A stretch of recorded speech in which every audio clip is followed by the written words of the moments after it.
Hola, les habla Pablo Romero Ibáñez y les ayudo a mejorar la atención y el aprendizaje de sus estudiantes. En este momento les voy a charlar acerca de 5 trucos didácticos para solucionar la indisciplina en clase. Sé que es un tema bastante complejo y sensible, nada fácil pues de resolver, ¿verdad? Desde este momento los estoy invitando a que planteen sus propias preguntas.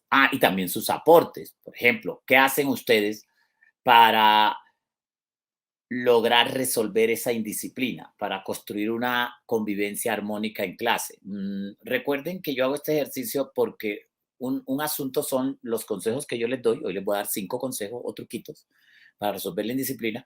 Y otro asunto son los aportes de ustedes, y entre ustedes se pueden leer y enriquecerse. Entonces, desde ya los estoy invitando a que cada uno cuente como una estrategia, una acción, una actividad, un recurso, una herramienta, un método, un procedimiento que hace para crear un ambiente y un clima positivo en clase. Es decir, cómo libera usted esa indisciplina, cómo la resuelve. ¿Listo? Bueno, colegas, les cuento que la lógica nos enseña que los habitantes del planeta Tierra deberían, ¿verdad?, caminar hacia un proceso de humanización, de evolución, como ya lo había afirmado Edgar Morin. Sin embargo, las evidencias muestran que esa tal evolución humana aún no se visibiliza, no es real. Lo que se observa es un conjunto, ¿verdad?, de aglomeraciones de individuos que luchan por sus propios intereses, que invaden, que desprecian la verdad, en el que se defiende todo con fake news o mentiras elaboradas o manipuladas. Eso es, vea, a diario, no solo en tiempos de campañas de política o de políticos, eso es a diario. Seguimos habitando lamentablemente un planeta en el que numerosos líderes mundiales y políticos siguen viendo a las guerras como la única posibilidad de solución de las diferencias o conflictos, en el que en vez de solucionar los conflictos sociales y aquellos que están relacionados con la producción, venta y consumo de drogas, en vez de solucionarlo con propuestas de mejora de la calidad de vida de los campesinos, por ejemplo, ofreciéndoles propuestas de sustitución de cultivos, ofreciéndoles educación, salud y un techo digno, es decir, programas integrales, en vez de estar invirtiendo en armas para matar campesinos y matar gente pues, que lo que quiere es sobrevivir. Así que las soluciones siguen siendo hostiles, es de invertir grandes sumas de dineros, es verdad, en algo que no tiene sentido, son las armas, la violencia, lo bélico. Miren, ¿por qué hago esta contextualización? Porque todos estos asuntos están relacionados con no haber entendido lo esencial. Por ejemplo, a un delincuente, si no se le libera a las 24 horas o se le envía a casa por cárcel y de pronto llega a la cárcel y por fin llegó a la cárcel, no recibe ningún programa, ¿verdad?, de rehabilitación, de formación, para que al salir de la cárcel, oye, sea un mejor ser humano del que entró. Por el contrario, existen suficientes evidencias de que en la cárcel aprende a robar y asesinar con mayor eficiencia que antes de ingresar a la cárcel. Así que sí es cierto que el ser humano reacciona de forma agresiva y violenta cuando se siente en peligro o amenazado. Eso es cierto, ya sea que el peligro lo experimente hacia él mismo o hacia los integrantes de su familia o de su entorno, e incluso también cuando siente que su territorio está en peligro. Ahí viene la violencia por naturaleza en el ser humano. Incluso la violencia también se origina, colegas, para que vean ustedes lo sensible y delicado que es el asunto de la violencia. Un paréntesis, estoy haciendo un ejercicio en el que voy de lo general a lo particular, para luego llegar al caso de la violencia dentro del salón de clase. ¿Listo? Incluso la violencia se origina también por traumas del pasado, no superados. Por ejemplo, en el aspecto psicológico y social, se puede considerar como factores de violencia el haber sufrido agresiones físicas y sexuales en la niñez, maltratos por sus propios padres o familiares. Recuerden que los violadores están más cerca de la familia que de la gente extraña. pero también existen numerosas manifestaciones, ¿verdad?, de violencia que no son originadas por amenazas, sino por un deterioro de la salud mental. De ahí la importancia de que tanto el Estado como el gobierno de turno, como la familia, como el subsistema escolar y familiar, ¿verdad? Y también el sistema o ámbito universitario, pero implementen ya. Es necesario que estos subsistemas, tanto la familia como el Estado, como la universidad, implementen programas efectivos para el fortalecimiento de la convivencia y la salud mental. Ya es necesario que lo hagamos.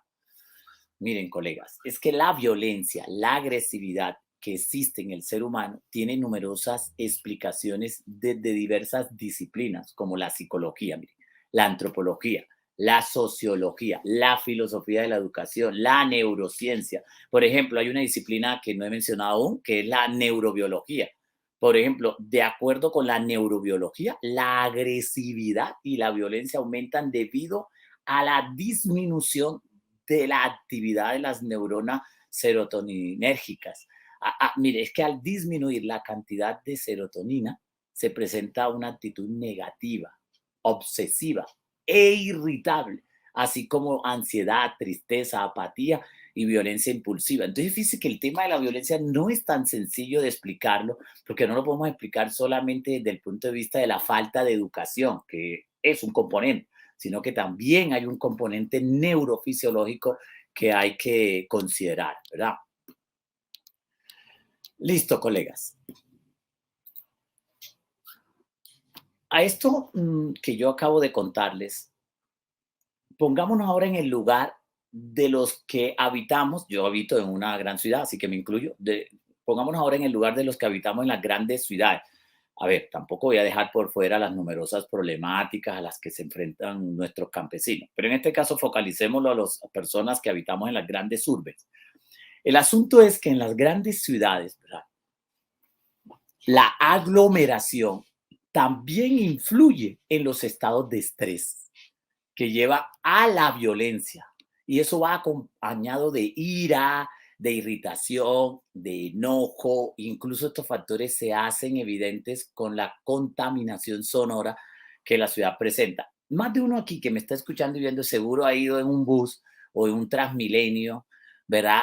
Bien repleto de gente y en algunos contextos uno observa que la gente se grita, gente que hasta pelea con el mismo chofer, el conductor, gente que medio la tocan ya busca pleito con el otro, porque es el mismo estado de exceso de población y de ruido el que facilita el comportamiento violento en los seres humanos.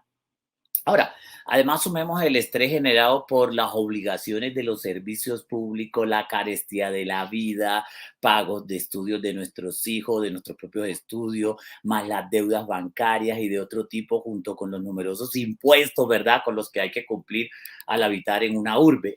Ven que todos esos elementos se juntan y facilitan el comportamiento violento del ser humano. Pero también hay que tener presente que hay sociedades que son expertas en educar a sus niños a temprana edad para ser violentos, para ser agresivos. No es que yo le digo a mi hijo, ven, te voy a enseñar a que te defiendas y seas agresivo y no te dejes. No, no me estoy refiriendo a ese asunto. Me estoy refiriendo a que los niños a temprana edad ven a sus padres cómo resuelven sus conflictos, es decir, cómo se maltratan entre ellos, ven cómo se gritan, cómo se amenazan, cómo tiran puertas, tiran mesas, parten cosas.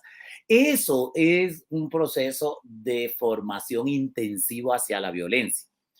Mire, por algo hay un dicho por ahí que dice que las palabras conmueven, como lo puedo estar haciendo ahora. Ay, colegas, pero el ejemplo arrastra. Y vaya que sí que arrastra el ejemplo. A lo que me refiero es que usted quiere que su hijo sea honesto, que no sea mentiroso, y un día suena el teléfono y el hijo lo agarra así y ve que es una deuda, papi, que te llama fulano, dile que no estoy. ¿Ves? Ahí ya lo estás enseñando a que sea deshonesto. Las deudas hay que enfrentarlas, colegas. Los problemas hay que enfrentarlos y a nuestros hijos desde pequeños hay que enseñarles que aunque no tengamos dinero, enfrentamos a los que les debemos y enfrentamos los múltiples problemas. Es decir, como dice en mi pueblo, agarrar el toro por los cuernos, por los cachos y nada de estar sacándole el quite a los problemas. Así hay que formar a nuestros niños desde temprana edad, a que sean honestos con la realidad que les circunda. Imagínense que hay representaciones culturales donde le enseñan a los niños principios y valores, no con la palabra, como lo hacen en muchos países de América Latina, no con textos y definiciones, sino con acción. Está demostrado que uno aprende a transformarse en mejor ser humano con la interacción con el otro que con la bla, bla, bla, bla, bla. Con palabras vienen, palabras van. Imagínense, hay estudios que observé en Finlandia donde a los niños desde pequeños le enseñan a trabajar en la escuela, le enseñan a trabajar, no le prohíben trabajar, le enseñan a oficios, le enseñan carpintería, le enseñan a planchar su ropa, le enseñan a lavarla, le enseñan a coser un roto, le enseñan a doblar correctamente la ropa desde pequeño, le enseñan responsabilidades, porque está demostrado, según estudios, contemporáneo sobre el desarrollo del ser mejor persona, está demostrado que a los niños que tú le vas enseñando oficios y labores útiles, prácticas, aplicables a su día a día, tienden a transformarse en mejor seres humanos, a que si le dice, sé buena persona, compórtate bien. Imagínate, eso tiende a entrar por un oído y a salir por otro lado, porque la del adulto que le está diciendo que se porte bien, que sea honesto, que sea sincero, que no maltrate, pues el niño está viendo otro comportamiento, bocas, palabras sin sentido de la boca para afuera, pero la realidad es otra. Entonces, así que el asunto es que la verdad es que en la actualidad habitamos en contextos incivilizados. A mí no me gusta dar malas noticias, colegas, pero yo qué hago, realmente habitamos en un mundo incivilizado, ¿verdad? Yo quisiera que no fuese así, pero ¿y qué hacemos? Es el mundo en el que habitamos. Y eso que hace más de 2000 años se dejó claro que lo esencial del acto de educar es la formación de ciudadanos capaces de convivir y progresar en sociedad. Si no, pregúntenle a los filósofos griegos. Es decir, jamás de manera aislada eh, eh, vamos a formarnos como entes abstractos. Es decir, no interactuamos a solas ni aislados, interactuamos con otros seres humanos. O sea, por naturaleza somos sujetos sociables. Así que la esencia está en evolucionar cada día con el otro, crecer con el otro, entender que necesitamos del otro, pero para ello necesitamos hacer realidad un sistema educativo donde veamos como algo natural y como una gran riqueza la diversidad de representaciones culturales. Es decir, que aprendamos que el ser diferente, el pensar diferente, el tener ideologías diferentes, costumbres diferentes, el tener tradiciones diferentes, religiones, creencias diferentes, nos ofrece una gran riqueza para interactuar de manera dinámica. Es decir, lo que deberíamos convertir en riqueza, lo hemos convertido en una especie de obstáculos y de componentes negativos sin sentido.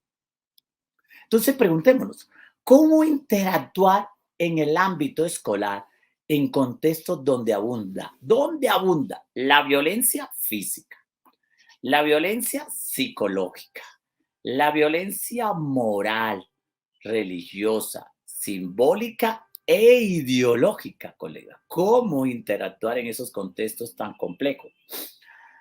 Si lo desean, pues, vuelvo y los invito, pueden escribir qué ha hecho usted para resolver la indisciplina, la violencia en su salón de clase o de pronto en el patio.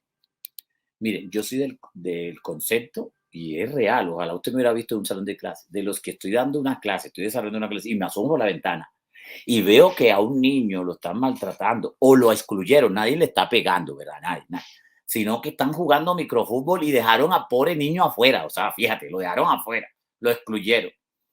Y Y no es que estén completos, no, no, un equipo tiene 5 y el otro tiene 4. Falta uno, pero por alguna razón lo dejaron afuera y el niño lo veo triste y como que está llorando.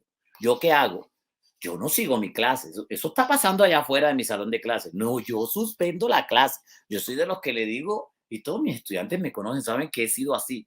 Les digo, muchachos, en este momento suspendo la clase. ¿Y por qué? ¿Por qué, profe? Todo esto estaba bueno. Porque vea, acabo de darme cuenta que hay un compañero de ustedes allá afuera, excluido. ¿A usted no le parece que eso está mal? Uy, sí, profe, eso está muy mal. Jamás hagan eso. Espérenme, denme 3 minutos, que voy en ayuda de su compañero. Ya vengo. ¡Bra! Eso es un gran mensaje para los que están dentro del salón de clase como para los que con los que voy a hablar. No voy a llegar a pelear con ellos ni a ser agresivo porque no voy a devolverles con la misma moneda. No, no, no, no, no voy a llegar con amabilidad, con educación y con algo esencial. Se llaman argumentos. Voy a llegar con la ética de la argumentación. Les voy a dar argumentos y evidencias de cuánto daño le están haciendo a ese niño y de paso cuánto se perjudica a un equipo que solo tiene 4 y el otro tiene 5. Y de lo que están haciendo es una realidad de sujetos incivilizaditos. Bien, colegas, en este contexto en que les estoy hablando, pues yo les estoy hablando desde un país que en esencia es violento. Mm. Tiene todas las manifestaciones de violencia que ustedes se puedan imaginar. Incluso ocupa el segundo lugar como el país con mayor bullying, con mayor violencia escolar en América Latina. Y a mí no me da pena decirlo, yo vivo aquí, aquí nací, ajá, ¿y qué hago? Es la realidad de mi país. Así que vamos a mejorarlo. Y lo peor es que en mi país existen numerosos académicos que tenemos bien claro cómo mejorar ese chicharrón. Pero bueno, a veces los que están no son los que deberían estar liderando los procesos de convivencia en una nación. Pero bueno, ¿qué vamos a hacer? Sin embargo, este país que ocupa el segundo lugar como el país con mayor acoso y bullying en América Latina, en segundo lugar, dentro de los países afiliados a la OSDE, tiene una de las legislaciones, de los marcos legales y técnicos más abundantes que existen a nivel mundial. Imagínate. Lo que sin duda es un indicativo, ¿verdad?, de que los listados de normativas o leyes no necesariamente resuelven el problema de la convivencia escolar.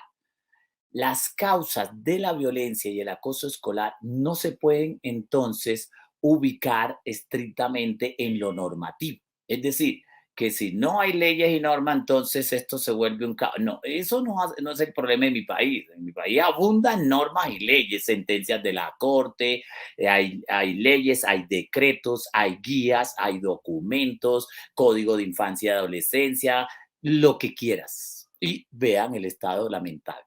Y los colegios tienen manuales de convivencia hasta de 300 páginas. Yo lo he visto. Es una cosa espeluznante. Bueno, así que recordemos que las causas del acoso escolar o bullying pueden estar relacionadas también con el tipo de modelos educativos que para nada sintonizan con los intereses de niñas y niños, adolescentes y jóvenes. Mire, también está relacionado, ¿verdad?, con la ausencia de valores y principios, la falta de límites y de reglas de convivencia.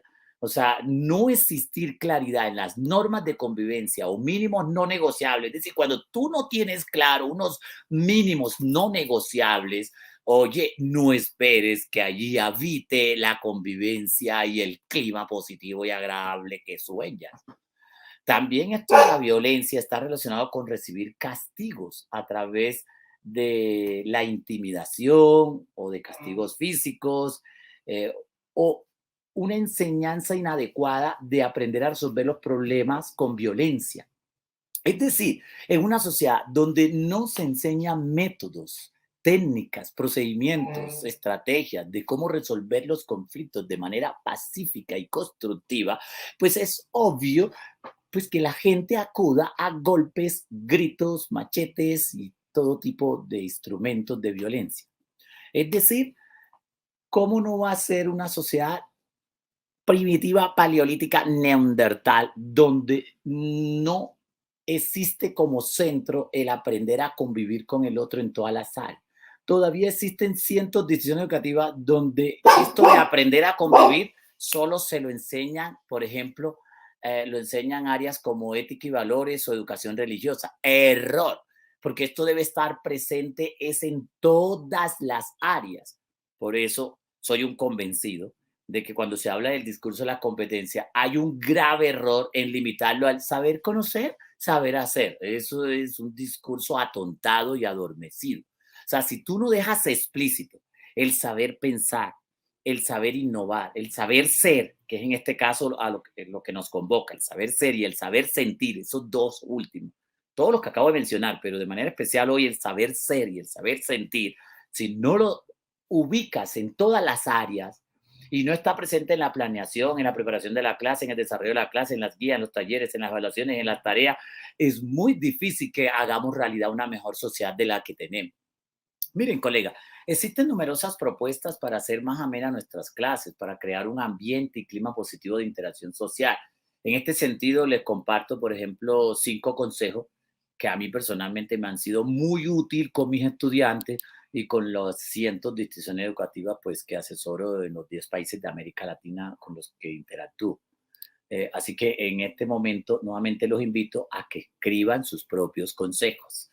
No le dé pena, no sea tímido, escriba un consejo ahí para los demás y para mí. ¿Qué hace usted para crear un ambiente agradable en su salón de clase? ¿Qué herramientas, qué método, qué actividad, ¿verdad? ¿Qué acción ejecuta? Que yo le voy a dar 5 consejitos. ¿Listo? Bueno, empecemos con el primer consejo. Actitud con C. Actitud. Vamos a llamarlo así. Cuando hablo de actitud, ¿a qué me estoy refiriendo?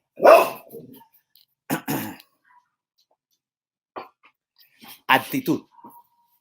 Miren, colega, esto no me gusta decirlo, pero lo voy a decir.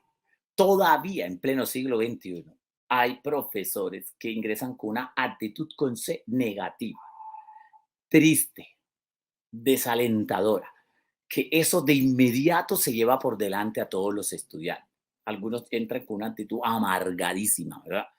Miren, colega, todos ustedes que me están escuchando y viendo, y mi persona, díganme si todos nosotros no tenemos problemas. Yo también. Alguien dirá, ay, no, ese conferencista ya tiene toda su vida asegurada y arreglada. Obvio que no. Nadie tiene la vida arreglada hasta el último día de su existencia. Hemos visto ídolos que ganan mucho, mucho dinero y tienen mucha fama y todo, y luego más adelante entran en unas depresiones, en unas crisis existenciales horribles y aparentemente su existencia estaba asegurada a nivel económico, social, emocional. ¿Ven la complejidad del ser humano y del mundo en el que habitamos? Ok. Voy a compartir en este momento, antes de profundizar en los 5 consejos, algunos comentarios de ustedes. Por ejemplo, María Ludivia dice, en mi colegio lo hacemos en todas las áreas. Saber ser, saber sentir y un gran sentido de pertenencia. Qué bueno, muy bien. Por ejemplo, Elena dice, tratar a los educandos como me gusta que me traten. Así es. Eh, por ejemplo, el trato de los docentes, dice Olga. Reglas de urbanidad, dice Angélica Paredes. Vaya que muy necesario, dice Angélica, las reglas de urbanidad. Jenny dice, por ejemplo, lástima, las cantidades de chicas que están en los salones impide el buen desempeño, atención y conocimiento de los estudiantes. La cantidad de chicos, pues sí, que son como indisciplinados, ¿no? Pero ahí es donde entran nuestras estrategias y técnicas y ya entramos a los consejos. Estoy con el de la actitud con C. Dice Karina, hacemos mucho trabajo grupal y les enseñamos, ¿verdad? Hacemos mucho trabajo y les enseñamos a respetar la palabra de cada uno. Genial, muy bien. Bueno, colega, dice Ana, sí, profe, yo conozco más de una profesora que yo creo es que está porque le tocó, porque no tiene vocación, la actitud es de gritar o a sus estudiantes. Listo, pero la buena noticia es que viene una nueva generación de docentes que cada vez entienden más este asunto de que ser un profesional de la educación hoy no se trata de dictar clase y chao, te vi, aplico el quiz, la prueba escrita y listo. Obvio que ustedes que me están escuchando y viendo tienen claro eso. El mundo está cambiando. Al fin entendimos que el verdadero protagonista tiene que ser el estudiante, pero para visibilizarlo como protagonista necesitamos que él hable más, actúe más, se sienta seguro, sienta que cuando hable ni el profesor ni ningún estudiante se va a burlar de él, porque el mismo profesor, la misma profesora no va a permitir que ningún estudiante venga a burlarse de él o a intimidarlo. Es decir, nosotros tenemos que convertirnos en unos protectores de la salud mental, en unos consolidadores de ambientes y climas positivos, agradables e incluyentes. Es decir, es construir un nuevo país dentro de nuestro salón de clases. Si nuestro país es violento, tranquilo, que los niños entran a nuestro salón de clase con nosotros y ingresan a un país mucho más civilizado. ¿Ven? Entonces, la actitud con que ingresamos a clases es trascendental para construir un clima positivo y agradable.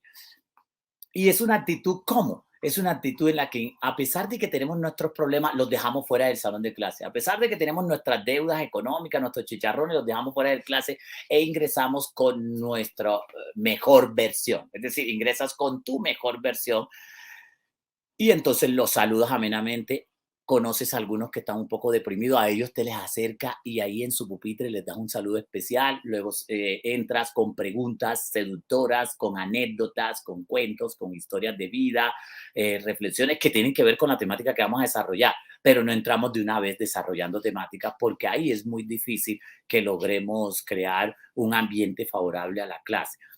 Bien, y no olvidemos contarles cuánto van a crecer hoy con la nueva temática que vamos a trabajar, cuánto les va a servir en sus vidas, porque el chico de hoy, la chica de hoy, tienden a no estudiar lo que no les interesa. Por eso es importante trabajar mucho en la focalización del interés. Un segundo consejo. El primero, ya saben, actitud consejo. El segundo, inclusión, participación y buen trato. Es que esto de ser incluyente no es tan sencillo y a la vez la inclusión tiene sus principios y un principio de la inclusión es la participación, otro principio es la interculturalidad, aprender a relacionarnos con todas las representaciones culturales sin juzgar color, apariencia física, origen, ideología, tradiciones, creencias, nada. Hacia allá tenemos que ir. Nada de estar juzgando las identidades sexuales de las personas. El mundo está cambiando. Hasta las mujeres que estaban totalmente asustadas y temerosas de quitarse el velo, ya las ves tú protestando en el mundo, quitándose los velos y quemándolos en plazas públicas, diciéndole, esto es ridículo de que porque yo traiga el velo medio mal colocado, ya me van a asesinar o meter presa. ¿Qué es esto? Es decir, el mundo está tomando conciencia, está exigiendo libertad, está exigiendo dignidad. Identidad cultural no es atrofia cultural, no es desmérito y desprecio del otro, no es humillación del otro. Ahí no se puede hablar de identidad cultural. El buen trato, entonces, debe ser la nota que nos debe caracterizar desde que ingresamos hasta que salimos y cuando salimos seguimos con buen trato en la sala de profesores, en el patio y en la calle y por donde vayamos. 3, definitivamente humildad y métodos de resolución de conflictos. A los estudiantes y a la humanidad no le cae bien la gente engreída, pedante. Así que un cursito de humildad, vaya que nos cae muy bien, ¿verdad? Y humildad me refiero a que usted trata con sencillez a cada uno de los estudiantes, no se las cree mucho y sin embargo dona todo su saber a ellos y está siempre dispuesto a escucharles y atenderles sus dudas y jamás desprecia una pregunta. ¿Se acuerdan esa época en que alguien preguntaba y habían profesores que decían, miren lo que está preguntando este muchacho? A estas alturas usted debería saber eso. ¿Cómo se le ocurre no saberlo? Bueno, lo trataban a uno de bruto. A veces era que el profesor como que no sabía. Hoy al fin hemos entendido que usted no tiene por qué ser una biblioteca ambulante, colega. Si usted no sabe algo, sea sincero, honesto con sus estudiantes y dígale, oiga, no lo sé. Fíjate, y es de mi área. Así que vea, ¿saben qué? Tomen notas todos. Esta pregunta queda para todos y para mí. La próxima clase empezamos con tu pregunta. Y créanme que yo les voy a traer información acerca de tu pregunta, que no tengo ni idea cómo respondértela, pero los estoy invitando a que todos ustedes también. Así que vamos a dedicar los 5 primeros minutos de la próxima clase a hablar sobre tu pregunta. De pronto se nos van más de 5 minutos, pero tu pregunta es la que va a iniciar la próxima clase. Hace sentir muy bien al estudiante y tú te sientes mejor y te aprenden a respetarte y el día que tú les respondas una pregunta te creen porque saben que eres honesto, eres sencillo y naturalmente humilde. 4, diseño de situaciones de expresión y creatividad. Desde que usted inicie la clase hasta que termine, esto tiene que ser un derroche de creatividad, ¿verdad? De situaciones en las que los muchachos se puedan expresar, puedan pensar libremente, opinar libremente. Es decir, eso que no se atreven en la calle a decir o en la familia o no se atreven a decir en un sitio público, en una fiesta, una reunión, por temor a ser juzgado. Ellos dicen, wow, con mi profe sí lo puedo hacer. Ahí es el único lugar donde lo puedo hacer, ¿verdad? Dígame si eso no es una escuela seductora. Y 5, colega, la lúdica, a ver, el juego como estrategia de convivencia. Mire, existen pero miles y miles de investigaciones a nivel mundial. ¿Cuánto poder tiene el juego para crear ambientes agradables? Porque los seres humanos cuando juegan se liberan, se desahogan y olvidan por momentos toda esa cantidad de problemas e inquietudes y angustias con las que todos vivimos en este planeta Tierra tan complejo.